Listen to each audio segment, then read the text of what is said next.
Sheesh, Tanzania is on fire again. Not with joy, but with tear gas and anger.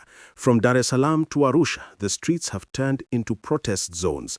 The people are saying haki yetu, our right, while police answer with batons, bullets, and bans. You're watching at Global Pulse News, your #1 source for bold African stories, delivered with spice and real talk. Today, we're breaking down how a nation once hailed for calm democracy has now become a battlefield of youth frustration and political fear. Sit tight, because this story isn't just about protests. It's about power, people, and the price of silence. It all began with elections that promised democracy but delivered déjà vu. Opposition leaders jailed, rallies blocked, and vote counting shrouded in mystery. Young people felt cheated again, like eating ugali with no relish, filling but flavorless. So they hit the streets demanding electoral reform and independent oversight. But the response? Not dialogue, deployment. Soldiers lined the roads and the government called it peacekeeping. Ahem, peacekeeping? My friend, when citizens need helmets to vote, that's not peace, that's panic. But the youth weren't about to fold, because fact number 2 turned the noise into thunder. Tanzania's youth, digital natives with megaphones and memes, took to the streets like lions out of the cage. They sang, they chanted, they flooded Dar es Salaam's roundabouts with energy that could power the whole national grid. These weren't your usual protesters. These were Gen Z warriors live-streaming resistance, turning pain into hashtags and hope. Even police couldn't match their coordination. Tunataka haki echoed through every alley. One journalist said it felt like history tweeting itself in real time. But with energy like that, you know the system wasn't just going to clap, it snapped. Fact number 3. Boom! Tear gas canisters flying, rubber bullets whistling, armored trucks rolling like thunder. What began as peaceful chants became chaos. Witnesses reported police firing into crowds and beating journalists. Hospitals overflowed with the wounded. Internet? Gone. Cut off faster than a bad phone signal in Mtwara. The government said it was for security reasons. That's the same excuse they use for everything, from fuel shortages to bad Wi-Fi. Fear spread like wildfire, but courage burned even hotter. And that fear versus courage battle takes us straight into fact number 4. This crisis didn't just expose violence, it stripped the system bare. Tanzania, once praised for steady leadership, suddenly looked shaky. President Samia Suluhu Hassan, once hailed as a reformer, is now being accused of tightening the same screws she promised to loosen. Critics say democracy here is being smothered under the pillow of national order. A local commentator joked, "Our democracy is like a goat. Every time it tries to stand, someone ties it back up." Sad humor, but painfully true.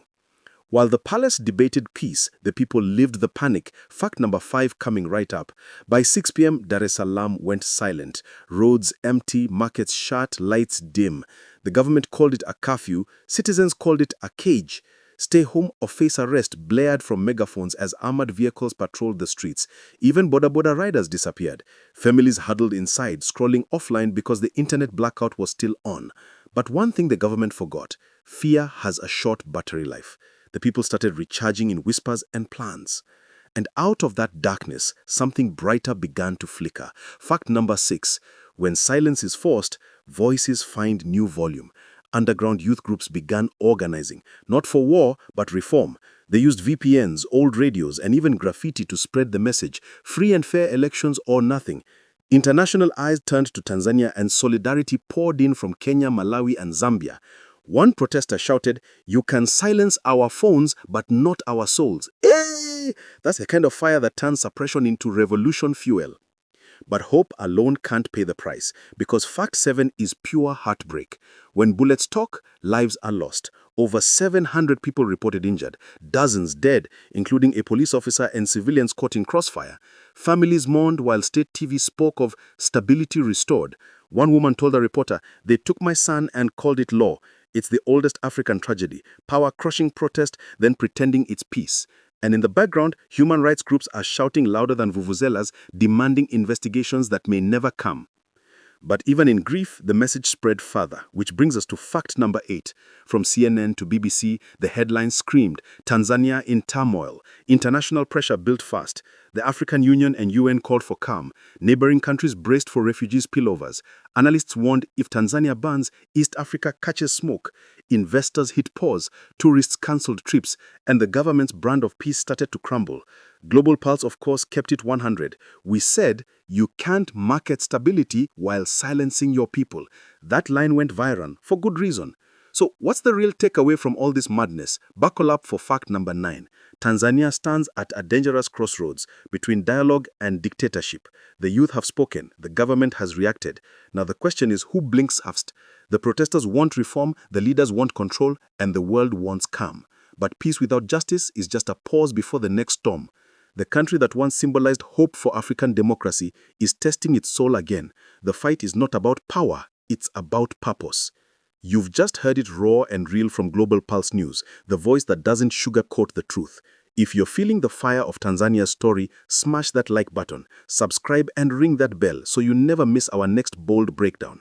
Drop your thoughts in the comments. Do you believe Africa's Gen Z can force real political reform, or will the system silence them again? And hey, show love to our sister channels, Sparkling Kids and Raima Fatima. They are building brighter minds while we build a louder voice. Let's grow together. One voice, one Africa.